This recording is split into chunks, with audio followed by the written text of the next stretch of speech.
Welcome, welcome. It's hard to believe that it is December and it is the last webinar of this year. When Paul and I were planning this series, we knew at some point we wanted to talk about numbers. And the challenge with numbers is it's not a real sexy topic, right? We hear numbers and we're like, oh gosh, numbers. But we think we've got a pretty cool spin on it for you this afternoon. And what we'd like to do is when we were talking about some of the metrics that we're going to mention today, we certainly want to find out how you're using some of these, if you're using them. And Paul, being the master storyteller, is going to talk about how you can draw stories out of these numbers, because that's where the power really is. Not so much in the numbers we're going to share, but what you can glean from them. So, what are we doing today? Well, the problem is that most of us, and certainly the clients that Paul and I work with, they don't have any method of tracking the effectiveness of all of their recruitment processes. And when I say recruitment, I mean, to me, that includes all our talent management. So from the time we run the ad, right, until that person is a fully functioning member of our society, we should be tracking certain things to see if our systems are working. And so that's how we stay on top of our talent acquisition. If we do this right, we can get ahead of our competition because we'll have the intel that they don't have. So Paul, take it away.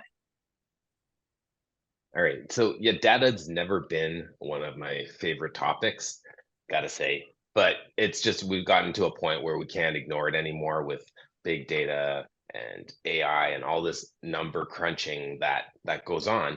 And it's just giving us so many insights into things we were guessing about before. So today we want to start figuring out just simple ways we can begin gathering data so we can track and measure the effectiveness of what we're doing, because we know that posting and praying has not been working. Yet we continue to do it. We see it all the time. People are like, well, yeah, I just hope that maybe this time it'll work. And what we want to see is, why is it not working? And what can we do that will get us some better results? So if you don't know if your recruitment efforts have been effective, well, we got to start with a baseline. So that's what we're going to show today, is where you can start just gathering some stuff even retroactively to see what's been happening. And that leads us into three, which is you want to beat the competition and hire the talent that you need. And what we've actually sort of come to, and right now with the culmination of all these webinars, and Ed and I have been working together really on the story of what Ed's been doing for the last like 3 or more years actually. It's come to a kind of culmination of everything that's going into a book that I am working on as we speak. And we're really talking about, how do you kind of lure people over to your side and just keep things good enough here so they don't want to go somewhere else, because it's no longer a commodity you can just buy. It's something that you've got to encourage to keep on investing into your company, and just keep encouraging them and keep understanding what they're going to need to keep liking it here. And that's the way it's going to work. And the companies that do this are going to win. So what are we going to cover? In this session, we're going to show you the metrics that indicate success in recruitment and a lot of other ways in your HR efforts. We're going to show you how to get a baseline of where your recruitment efforts stand. And we'll show you the adjustments that you need to make to your recruitment strategy to win the war for talent.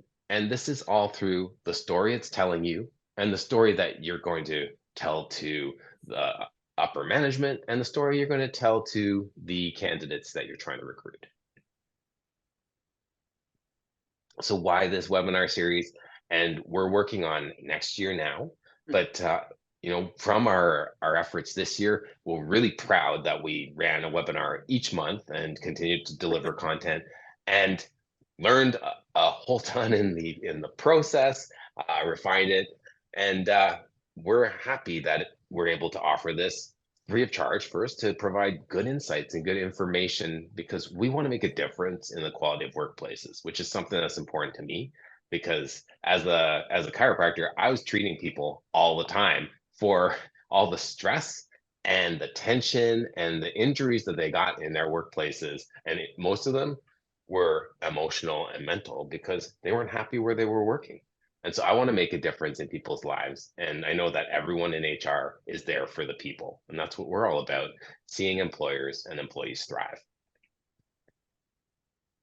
So next month we're starting our series again.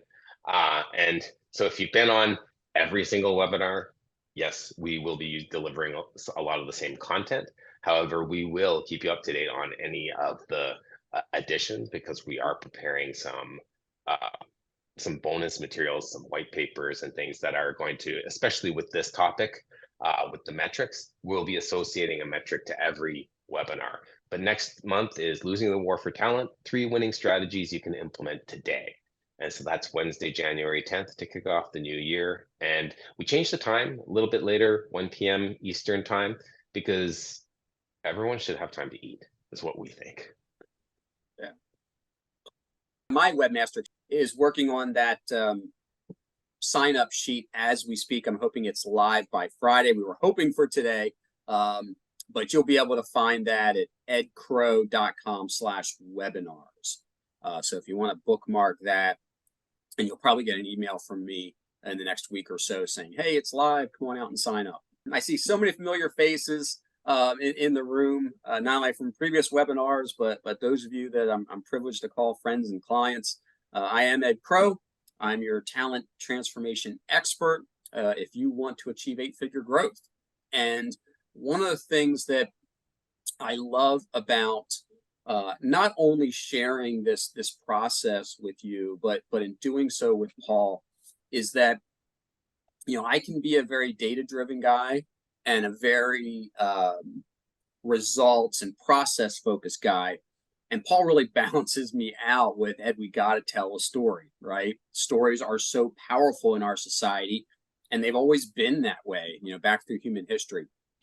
And so Paul keeps me grounded in how we need to tell not just our story in these webinars, but when I say our story as HR professionals, how do we tell the stories we need to tell to encourage action around the things that we want to get done?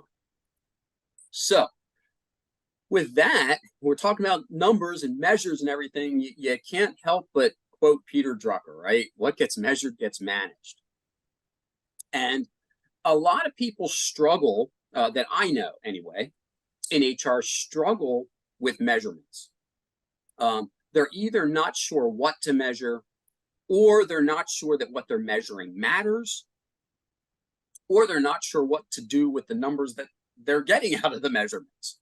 And so we've picked just a handful of metrics. I mean, obviously in HR, there are dozens upon dozens of things that we can and maybe should be measuring to indicate success. But Paul and I are just going to talk about a couple today that we think are most important from a recruiting and talent acquisition, engagement, culture type of standpoint. So we're going to take a look at some turnover metrics. And we're going to dig in maybe a little bit deeper than you're used to on this one. We're going to take a look at comp. Comp is near and dear to my heart. It's one of the things I work a lot with on my clients because it is such a key cog in how we keep people engaged and motivated. I'm going to look at something called total people cost. And maybe this is not new for some of you in the room today, but when I toss this out to HR folks, I'm really surprised at how often people say, what do you mean by total people cost, Ed? So we're going to talk about that. We're going to talk about engagement and how do we actually measure engagement. We found a pretty cool system that we did not invent. I'll say that right now, but we said, this is really cool, right? And we want to share it with you. And then finally, we're going to look at 2 specific to talent acquisition. And so that's going to be our roadmap here for this afternoon. So let's hop right in. And I want to let's open the phone lines up here. From a turnover perspective, and you can either shout it out or if you want to throw it in the chat, that's fine too. How many of you are currently measuring turnover in some way? Yeah, we have a yes from Pamela. We have a yes from, is Okay, it that's Christy. Christy Yep. Okay, and Krista Krista as says yes. Okay, well? so everyone's measuring turnover in some way, shape, or form. Okay, this is good. Let's look at what I think of when I think about turnover measures. So first off, when you do your exit interviews or whatever process you have to try and capture data, how much information do you get back on the impact that your benefits has on intention to resign? In other words, you hear so much, I know you do, over this next one, which is comp or culture. But from a benefits perspective, are we giving our people what they need on that benefits front? When's the last time we asked our people, we're spending this huge amount of money, tens of thousands, maybe depending on the size of your company, hundreds of thousands of dollars on benefits. Are we giving people the benefits that they really want?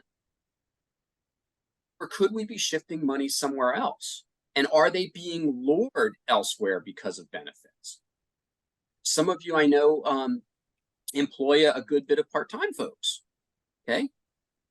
Giving benefits to part-time folks is almost unheard of. But is it something we need to look at? Okay. Culture and work environment. You oftentimes will not hear someone say, I'm leaving because this place just stinks. Okay. They'll say, oh, I don't like my coworkers. Okay, well, that's a cultural thing. They'll say it's pay. That could be a cultural thing. They'll say, oh, this new job is closer to my home. Okay. But what are we looking at in terms of, does our culture drive people away? Is there something going on that, and I'll give you a for instance. So many of you, because you know me well, you know that I started my career at UPS, and it's a great company. When I left in my 30s, one of the biggest reasons that I left was not the team I worked with. Our HR department was amazing. I mean, those people, I was proud to call them coworkers. I was proud to call them friends. We did great work. I was tired of a cultural aspect of HR, which was lack of control over your own career. You could say, yeah, I want to get into safety. I want to get into operations. But it was up to the higher ups to go, yeah, we'll give them a shot to do that. Or nah, we're not going to do that. You had very little control. And that was something that was very important to me, was the opportunity to determine my own growth, my own career. So that cultural aspect is what led me to leave. Okay, so I want you thinking about those types of things when it comes to turnover. Okay, I already mentioned comp, growth and earning potential. Some of you have larger companies than others based on those of you that I know in the room today. And so some of you can offer more growth potential than others might. But growth doesn't always have to mean upward mobility, right? I can grow as a person and as a professional without necessarily climbing the corporate ladder. So do we have those types of opportunities for our people? Or are people leaving because we're saying we got nothing for you? And especially we know the millennials and Gen Z, this is key for them. Probably more than anything else on this list so far is that growth and what could I earn down the road? I don't need to be a millionaire today, but down the road, what can I do? Okay. The management climate, how you're treating your people, obviously, the relationship with their supervisor. I mean, these are things we know, right? These are not new things. And in fact, we talked about some of these in depth in one of our recent webinars, the impact that they have on retention and motivation. Paul, you want to hop in there? I saw you perk Yeah, up. that was actually the last seminar, last webinar was actually on all these factors, but on the other direction, right? Because these are the motivation drivers that you can use to encourage people to stay and to market to the candidates that you want to attract. And the other thing is the great resignation that we experienced and are continuing to feel.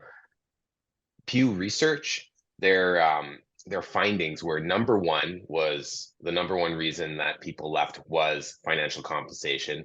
Number two was the not feeling respected, as well as not feeling that there was uh, any chance for advancement. And then there was the flexibility around childcare or when you spend your time. So those were the top three things that were the factors in driving people away. And then on the flip side, when they followed up with these people who got reemployed, most of them were getting paid more, had more flexibility and more opportunities for advancement. You know, we've talked a lot about the flexibility thing, and I had to laugh this morning. I saw a little cartoon. It was Rudolph talking to Santa, and all the other reindeer, they're sitting there behind, and Rudolph is saying to Santa, they all want to work from home. And so, you know, it is the state that we're in, right? Are those reindeer essential workers to pull Santa's sleigh, and do they have to be at the office, right? So we know we've got people like that. That they want to work from home and maybe they can't. Okay, how do we manage that? You know, if you're Santa, you say, guys, I need you to come to work one day a year. I mean, this is not a big deal, right? But you could look at that and say, okay, what can we do for people on the flexibility front? You know, can we be flexible in some way, shape, or form with them? Okay. So there's the flexibility piece, and then finally, training and development. What are we doing for our people? And I have been amazed recently and very blessed, frankly, with clients calling and saying, Ed, we want to invest in our people. You know, how can you help us, you know, develop this training program, come in and whatever it happens to be. And I love that, not only because I love doing it, but I love the fact that companies are looking at how they're investing back into their workforce, because they're recognizing that is a turnover driver, and a turnover intention driver. When someone feels they're not being developed and they're forgotten, off they go. So what does all this mean in terms of, you know, turnover and a metric? Well, first off, let me ask another question. How many of you have some way of capturing, whether it's in an exit interview or something, of an employee leaving the building in a voluntary manner? Do you have a way of capturing information from them, whether it's questionnaire or live? Go ahead and throw that in the chat for us, please. Okay, Krista, you've got an exit interview form. Okay. Christy, are you doing interviews or are you using a form? Melody's got a survey and an exit meeting. Okay. Okay, Christy has form and interview. Pam says meetings and interview. Excellent, excellent. So these things are important, right? I mean, you guys are savvy HR people, so you know that there's information to be gleaned there. And that's where, you know, Paul likes to get on his stump. And Paul lets you take it with, you know, what are we really pulling out of those exit interviews? So this information tells you a story about whether the motivation drivers are keeping them happy, or whether they're seeing that they could do better somewhere else. So it gives you an idea of where you want to improve and what you want to be asking your employees to keep them satisfied. Because at this point in the game, it's a matter of, can I hold on to the really good talent I have? It's not a matter of that there's a pool out there anymore. And we want to attract more people that way. So if we have something that's working really well, let's amplify that. If there's something that we could improve, let's fix that, because that's the nature of this game if you want to steal talent from other organizations. Yeah, and it's about the story. What do we glean from it? And so one of the things I'd ask you to do as a bit of homework is look at your exit interview form and maybe the questions you used during the meeting. Do they address those 8 items we just talked about? And how do they address them? You know, you look at what we have in the background here. You know, why are you leaving the company? Well, someone's going to fill in pay. Explain your reason for leaving in more detail. I'm getting 20 cents more now, right? I mean, that might tell us something, but can it tell us a story? Can we see where that person's coming from? And not that we can save every turnover. We know we can, and we know some turnover is good, obviously. But the more info we can get helps us to not only retain, but to attract the right kind of person. Because perhaps the person who's walking out the door really wasn't a good fit for us or us for them. We can still learn from that, right? We can still learn, okay, that wasn't a good avatar. What do we have to change now when we're backfilling this position? So, turnover costs. Any of you calculating your turnover cost currently? And if so, what are you doing, or what are you using, excuse me, to track that cost? Again, we can throw it in the chat, or if you feel like unmuting, go for it. Ooh, chat's a little quiet on this one, Paul. Yeah, well, this So, one really surprised me. so yeah, this is a good thing to think about. So I was coaching an HR director a few years back, and we started talking about metrics. And she said, Ed, I don't know why I'm tracking all this stuff. Nobody cares anyway. And I said, well, what do you mean by that? She says, well, I go to the executive meetings and I tell them we've got 10% turnover and we've got this percent of that and this percent and da da da da. And nobody cares. And I looked at her and I said, I don't care about any of that stuff. And she went, how do you not care about turnover percentage? I said, because it doesn't mean anything to me. I don't know whether 10% turnover is good for you or not. Is that your industry standard? Is that historically good or bad for you? It means nothing to me. Now, what does the executive want to hear? Dollars. Dollars get people's attention in the boardroom, right? And so I'm an advocate for not just tracking your turnover percentage, though I think it's important, but what is it actually costing you? So what is that 10% turnover actually hitting your bottom line? And so when you think about that, I've seen a couple different metrics or averages, and I've got one here in front of me, and you guys have probably heard this before, that replacing people can cost 1.5 to 2 times the annual salary of the person who's leaving. When you factor everything in, okay? That sounds like a lot, but I'll tell you what, one of the things, and I'm going to risk jumping out of the screen share for 1 second and flipping over to another screen share. So we'll see if this is going to work.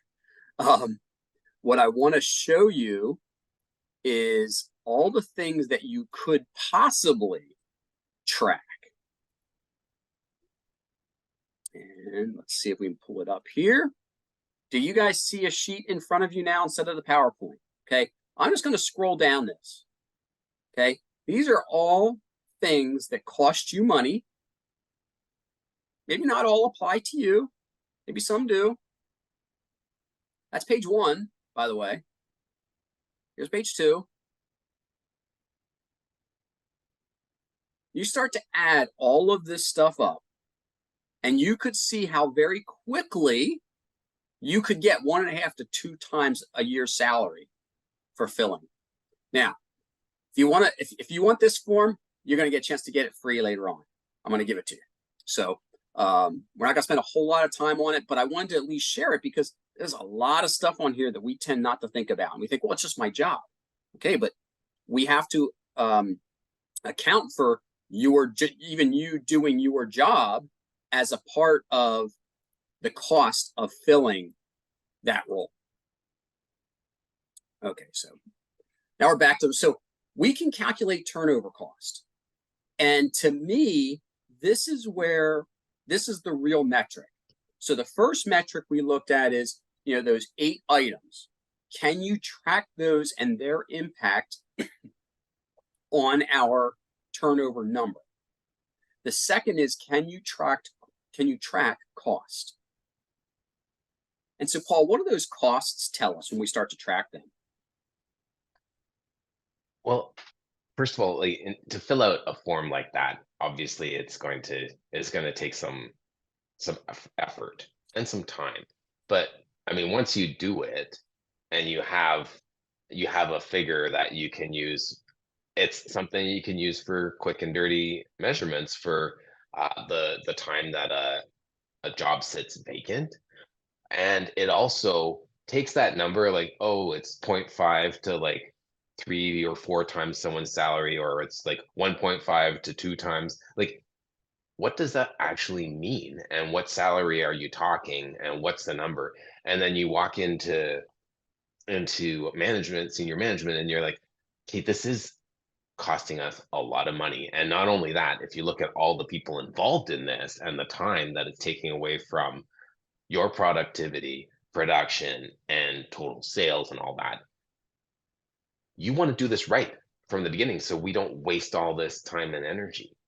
So could we just get this right from the start? I just need some support here. Mhm. And it gives you some leverage to bring to senior management to be taken seriously.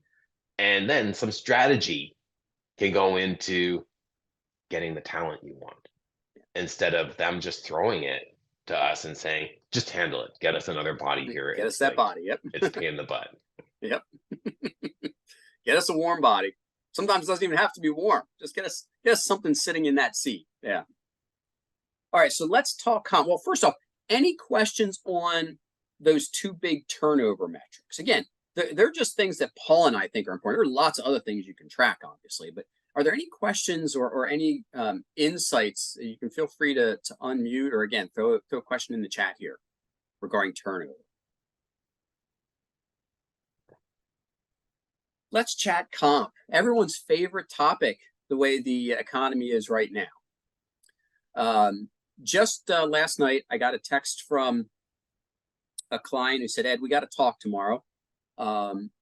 Earlier this year, we put their very first formal compensation program together. And this is the time of year they're going through reviews and everything and giving raises. And the owner said to me, hey, I got a problem with our plant manager. He's falling way outside the comp range on the high end. And so I don't feel like I can give him a merit increase because he's already out of the range.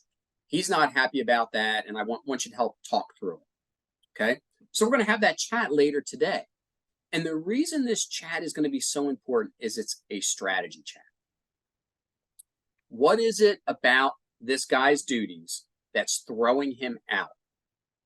We shouldn't have to adjust the comp system already. So something is already at play. And I'm not sure what has happened in the last 7 months since we put things in place, that he's already out of the zone when everyone was in the zone 7 months ago.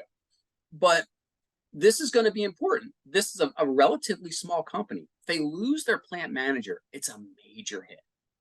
And this company, while not a faith-based organization, does operate on some faith-based principles. And so they probably come at things more conservatively and maybe even more caringly than in other situations.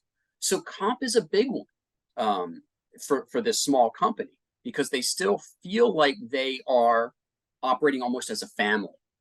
So here's one of the best comp stats that I love from or not stat, a metric.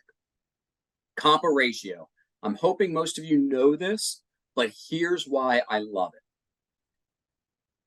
If we believe that we've got a solid comp system in place, which means that we have defined jobs, we have salary bands set up, we've done a market study, we've got all of those cogs all coming together in the right proportions. And we know that the midpoint of our salary band is generally about where the average is for the market. Then in general comp theory, we would say if people are below that midpoint, they should, and they're doing a good job, they should get bigger raises because we want to get them up to market rate quickly. If they're past market rate, we want to start slowing those raises down a little bit because they're, quote, overpaid compared to the market.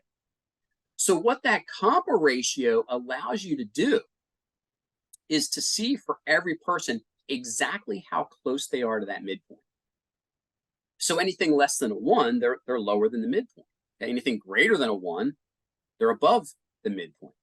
And so what I love about this is you can get a sense for overall what is your comp ratio by department, by job title, by location, by maybe industry sector you're serving, whatever, geography, whatever it happens to be. You can slice your comp ratio down in lots and lots of different ways. But if I'm seeing a lot of turnover and people are telling us, oh, it's all about the comp, you're not paying enough, and you run your comp ratio and you see that for the most part you're below market, now you've got two data points telling you you've got a challenge, right? You've got the anecdotal story of people's exit interviews saying it's all about comp, and your comp ratio is low. There's your science behind the story. So to me, and Paul, I'll turn it over to you for the story you can pull out of those numbers. But to me, that also gives us power when we go and start talking budget with upper management and saying, okay, we want to advocate for an X% raise for the workforce because look, here's where our comp ratios are. And we have a valid market study that's only X months or years old. The numbers don't lie. Paul? Yeah, and I mean, there's so many things you can go into here, Ed, and I've heard you before with comp and raises, but the fact of the matter is, you got to know what the market value of your people is, and that's just the starting point.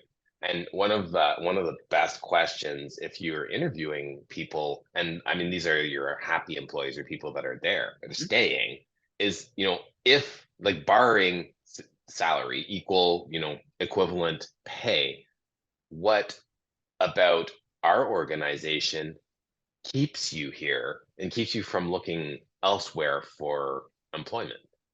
And the things that people tell you, I mean, we did this with a past client that to redo their career site and to market their employment brand, and everyone just said, I wouldn't I wouldn't go. It's like my supervisor, it's these people, it's the mentors. I wouldn't leave. There's no way. And so you have to get that midpoint right. You got to pay people what they're worth or what the market's paying, because they will leave even if it is better here. But once you have that handled, there's so many factors that you have in that are working to your advantage if you can dig them up and highlight them and get people in the organization appreciating them and sharing that with people outside the organization. Yeah. So I love the story that comp ratio tells. I think it's one of the least talked about, one of the most underrated metrics that we can use for figuring out where we're really at with how we reward our people with base compensation. Okay, here's a biggie. Total people cost. Any of you ever calculated this monster? Total people cost? A lot of folks don't. So here's the thing, and no one's, again, chat's awful quiet there. So this is good. I'm glad we're picking some metrics that maybe are either not familiar or at least we haven't thought about recently. Here's the deal with total people cost. It can be a bear to calculate, but you can simplify it. So you think about all the money that gets spent on people. Benefits, the infrastructure of your HRIS, all the money you spend recruiting. You could argue the HR staff's salary and benefits, training and development. You could go on and on, right? All the stuff you spend on people, okay? And you can take that as a gross number, or you could divide the number of people into that number and see how much you're spending per person, right? So either way, two different ways to look at that, okay? But honestly, for me, total people cost is almost critical for our workforce planning. So much like if, like I know, Melody, you're at a bank, right? So your overhead is in a building, right? If you had to open up a new branch, okay, and all the tech that has to go into the branch, not just the people cost, but the tech. Pam, you're in manufacturing, right? So if you need to buy a new machine, big hunk of machinery to do something, you're going to do the ROI on those investments. Okay, we should be looking at the same thing with our people. So, okay, we want to expand. We want to add 10 new positions over here. Management says, oh, get me 20 people over here. Okay, are we going to get a return on that investment? What does that do to our total people cost? And we can take total people cost and then start to compare it to the other big costs in the company, right? How much do we spend on equipment? How much do we spend on materials? People cost is probably always going to be higher, but you can calculate ratios just to give yourself an idea of what's going on with total people costs. So here's just a couple things that you can look at. Again, I think we mentioned most of them, but all of these things cost us money. Okay. One thing we didn't talk about is retirement. How much you're putting away into 401k and those kinds of things, right? And the cost to administer that plan. So much like that detailed cost of turnover report, you could get something really detailed on your total people cost report as well, and really get down into the weeds. But if you just take even some of the biggest things you're spending money, you probably won't be surprised at the number, but I bet some other management people would be very surprised at the number. Paul, what do you want to talk about story-wise? It's that dollars and cents thing, right? If you can turn your problems into their problem and do it through the dollars and cents and have a discussion from there, now you're telling a different story as to why you want their input. And then I think as we get further down in our metrics, you'll see that once you calculate a couple these two monsters, they give you a lot of insight in other metrics as well, and they make the other metrics speak a lot more loudly. I think one of the things that I've heard the most when it comes to these types of metrics, these call them the big boy metrics, right? That take a lot of time and effort to pull info in on, is we don't do it because of that, right? This would take a lot of time to calculate this. I get it. And that's where I think if you just start off with some very basic numbers, and then as you get time, just, okay, well, now let's go into the weeds a little bit more on this one and fine tune it. You could probably get this to a point where pulling some key numbers would give you a really, really close estimate of your total people cost without it taking a lot of time year after year to figure that out. Okay, let's talk engagement now for a minute. People have struggled to figure out how to quantify engagement for years. Some say it's all about productivity. I think there's an element to that, but I don't think that productivity is solely the driver behind whether someone is engaged or not. Call me naive, but I think someone who takes pride in their work would probably be a very good worker for you, even if they're not engaged with the company, just because they're proud of who they are and what they're doing. And I'll give you an example. Melody, sorry, this is a financial services example. It's probably going to make you cringe. A couple years back, the board of a credit union called me, and they were having a bunch of issues, some regulatory issues, which was really not a good thing. And they wanted to promote the current CFO to CEO. And they felt that she was a great numbers person. And if you want to stereotype a great numbers person, she was that stereotype. She didn't have great people skills.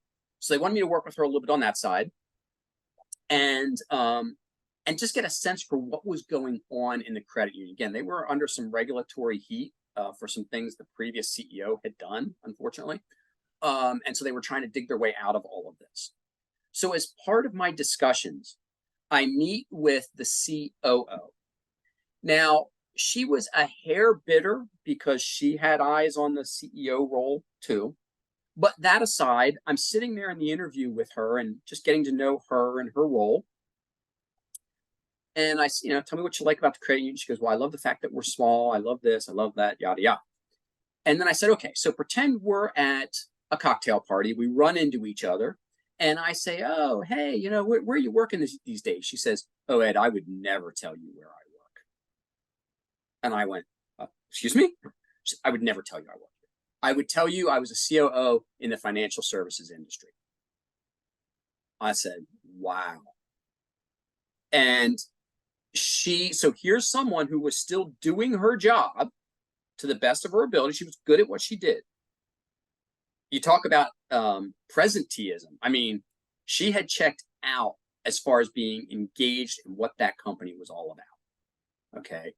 And so when we think about engagement and we think about how do we measure this, okay, Paul and I found this idea of a net promoter score. And again, you see the little R there. We did not invent this. We found it and fell in love with it and wanted to share it with all of you. Here's how you do this. You look at all of your people and you rate them on this scale of 0 to 10. That from 0 to 6, these people are detractors. These people are not people who are contributing to the culture of the organization. That does not mean that they're not doing their jobs. Customers could love these people. Okay. So you have to look at the whole person. Are they the kind of person who, when they're face to face with the customer, oh, hey, how you doing? Welcome in today. Da, da, da, da. Then they're in the break room. Hate this place. This place stinks. This is wrong. That's okay. They're a detractor. All right. So what we're looking at here is the whole person. And so you see, you go from the detractors up into the passives, the 7 and 8s. Okay. These are your bubble people. We can move these people. Here's the problem. If 0 to 6 are the detractors, there's probably a little more pull to come down into the dark side than there is pulling up. So we really got to pay attention to these passives so that they don't fall into the dark side. Okay. And then you've got your promoters. This is a high score, a 9 or a 10, right? You're going to have some people up here. I don't think that you would find a typical bell curve if you did this on your people. I would hope it would be more slanted towards the upper numbers. But if you're really honest with your numbers, what you end up doing is you take the percentage of promoters you have, you subtract from that the percentage of detractors you have, and that gives you your quote net promoter score. I love, love, love this idea because I'm always looking for ways to measure engagement. And this may not be perfect because it's very subjective, right? But it's something. It's a start. And I'm anxious to begin playing with this with some of my clients now. Say, okay, how would we really rate someone on this scale? And why would we rate them that on the scale? Because it's important that the difference between a number 6 detractor and a 0 detractor is huge, right? Because 6, we might be able to push them up into a passive and hopefully eventually into a promoter. But you get down here 1, 2s, 0s, these are folks that we probably have to think about exiting the organization at some point in time. Paul, what say you? So I'm just again taking this in that because a lot of this is learning to me. But in terms of the so you were saying you assign the score to your people and you figure the score, because I thought these were things that were measured from feedback from people, or you can do it either could way, you factor I that think. in? Yeah, I think you can do it either way. You could do a 360 on people, right? You could have a couple people rate folks on this scale. You would want to define out what is a detractor in your definition in your culture, in your environment versus a passive promoter. Okay. You want to set those things up so that as you're rating people, everyone's rating people relatively the same. And again, making sure that this is not directly linked to productivity. Just because I'm a stud who gets all my, hits all my sales goals does not mean I'm a promoter. If I'm doing it by beating up, my sales team, by stepping on my admin staff and, just being a rude person, I'm probably not a good promoter of your culture. And the promoters, I mean, that's when your culture is speaking for itself, and they're going out and telling people you should work here, and I can get you in. There's an opening, or what have you. That's what you want in your employment brand. So this is why you want to know this and have a constant finger on your pulse of what this Mhm. is, because it can shift. And Yep. if you're not constantly asking and finding out, okay, where do you sit? What would it take you to move you back up? And you're looking for trends here, and because we're not looking to cater to every single person, but we want to make sure we're keeping good talent happy. Yeah. And I think what you could do, and again, the reason I love this concept is you can tell I'm excited about it. I think there are so many ways that you can play with it. So you could take your net promoter score and maybe you could compare it to your um, your average performance scores. Is there a correlation between the people that are promoters and high scores or not? Is there an adverse correlation? Um, do 90% of our people hit their production goals, but only 60% of our people are promoters? Okay, so what's driving people to perform and yet not be a promoter?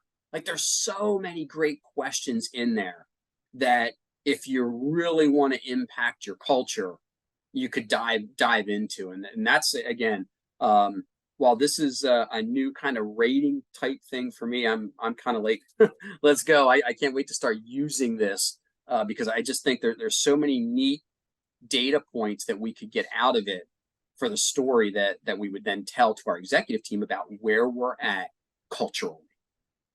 And I've often described, Paul always laughs, but describe culture as an amoeba, right? Because it just kind of moves around and everything. And if we don't measure it, if we don't manage our culture, it changes in a way we don't want it to. And the age-old problem has always been, well, how do we measure it? Okay, this is a step in that direction for measuring our culture, I believe. Any questions on this one? Me open it up, open the phone lines up here.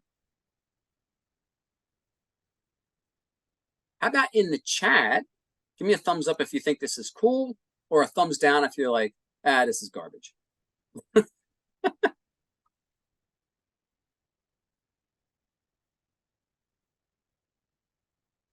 Okay, I got cools. I got cool with an exclamation point. Thank you, Christy. Pam says cool. If you don't like it, I'm okay with it. Just because I'm geeking out on doesn't mean you have to geek out on it too. Okay, so Krista, thank you as well for saying that you think it's cool. All right, good. So final thing we want to talk about, and we've got two things for you on the talent acquisition front. So, one of the key themes all year through our series has been this idea of recruitment and acquisition of talent. How do we win this war? And, how do you win a war? One battle at a time. And so all year long, every month, we've tried to focus on one little battle that we can go after. Okay. And so with talent acquisition, there are so many different things that you can look at. Oh, what's the time to fill? It's not a bad one, right? It tells a story, but there are so many others that I'd like to look at. And here's one of them: dollars of revenue lost due to a position being open. This can be a little tough, okay? But the easiest way to figure this one out, it's kind of the cheat code, is to first calculate your revenue per employee, right? So total company revenue, divide that by total employees, you get your revenue per employee. And now, when you say, okay, I've got 200 employees, and I'm a simple guy, let's do some simple math here. We have 200 employees, and each employee is worth $1,000. Well, if I'm short 5 people, I'm losing that $5,000 opportunity until I can get those 5 jobs filled. So again, this is something that would speak to upper management. And the reason that I think this one's important is, and HR folks, you're going to love me for this. We are the ones who are typically told, go get that job filled, right? And yet, sometimes our hiring managers then are like, well, I'm on vacation, or I don't have time to interview, or fill in the blank, right? I see some of you nodding your heads, okay? This we can go and we can say to them now, hey, it is costing us money to have this job open, and here's how much it's costing us. We have to make time to move this person through the acquisition process, not only so we don't lose them, but because we're losing money every day that job is open. It gets really hard to argue with dollars. Good operators will argue with your percentages all day long. It gets really hard to argue with dollars. And so, I like, if there's been a theme with many of our metrics here that come back to dollars and cents. Okay.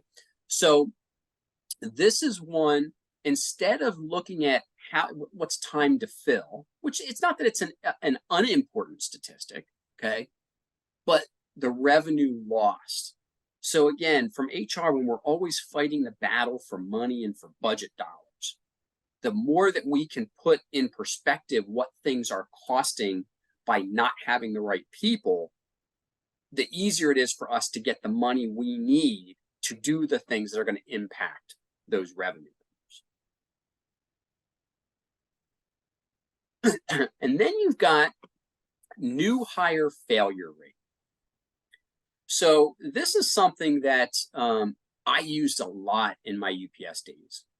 We knew if we could keep a new warehouse worker through the first 90 days, they were likely to stay for a decent length of time, and decent being 6, 9 months or longer. Okay. But those first 90 days were absolutely critical. Our turnover was 3 times higher in the first 90 days, which makes sense. We're asking people to do a very physical job at either 11 o'clock at night or 3 o'clock in the morning. It's cold, it's hot, it's dirty, right? There's a lot going on there. So we had a full court press on during those first 90 days with new hires and the amount of touch points that we had. And so you might say, oh, Ed, for me, it's 6 months or whatever. Okay, you can calculate it in whatever time frame you know is your critical failure time frame. Maybe it's 30 days. Maybe yours is really short, okay? All you're doing is changing, excuse me, changing your numerator, right? So instead of employees leaving after less than 90 days, maybe if it's 30 for you, you throw 30 in there and divide that out by your new hires. So you can change this metric to suit the time frame that you're most concerned about failure rate. And this could be important too. You might say, okay, well, for my entry level people, yeah, that 90 days is critical. But Ed, come on, if I'm hiring a professional, I'm really concerned about them hanging around for the first year. Okay, great. Then you're putting 365 days in. So you could look at this metric for different types of people or different types of positions in different ways. Paul? And that just it all comes back to what's the cost of that happening. So we have a handful of measures here, and they all add up to the dollars and cents that not getting the right people in and really not being strategic about the people that you're attracting has a big cost, and it needs to be taken seriously.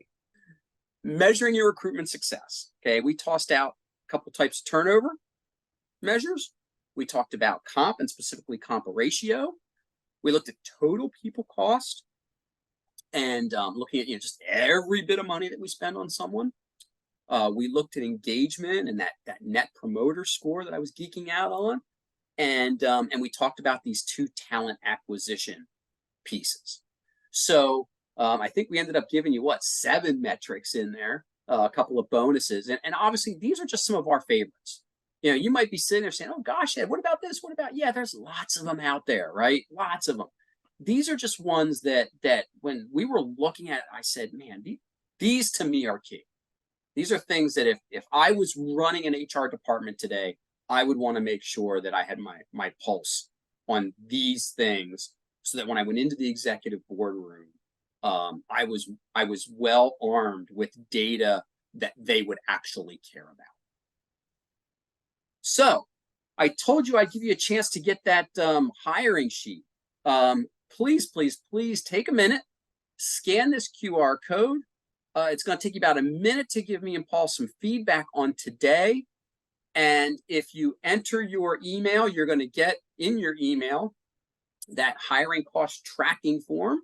If you don't want to enter your email, that's fine. You won't get the hiring cost tracking form. But you can still please scan this QR code and give us some feedback on today's session. It's so important to us because we do these things for all of you, and we want to make sure we're delivering on what we say we're delivering on. And so while you're doing that, Paul, would you like to talk a little bit about what our approach is going to be for next year? I know you teased it out a little bit at the top of the hour. Well, some of these metrics you can look backwards and calculate from data, but there's some things that you just have to start measuring. And we spent a whole year talking about the importance of understanding your culture, getting input from your people, and putting a story out to the talent that you're hiring. And it's something that you have to be proactive on. You actually have to do.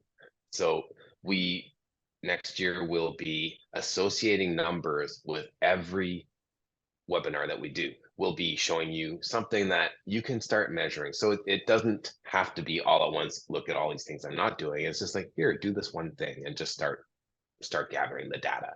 And when it gets to big things like your engagement, your employee, you're measuring the culture, and there's things that you have to plan for. Well, we're going to make sure that that fits in as well, so that you know how to build up to taking something like that on. So these are the things that we have in the plan for next year, and we're really excited to tackle it as well. Yes, tidbits on this. You can find it at edcrow.com/webinars, and the replay will be there. I would think by Friday, probably Monday at the absolute latest for you. And actually, you'll find all of this year's replays listed there. And coming soon, again, hopefully by Friday or Monday, next year's calendar, as well as the signups for those. So I know we are right at the top of the hour here, and I want to wish all of you a great December, a great holiday month, and a fun New Year. Be safe New Year's Eve. Don't go too crazy. And we look forward to seeing all of you back here in January. Thanks so much for your time today and your willingness to chat with us. And we'll see you again real soon. Thank you.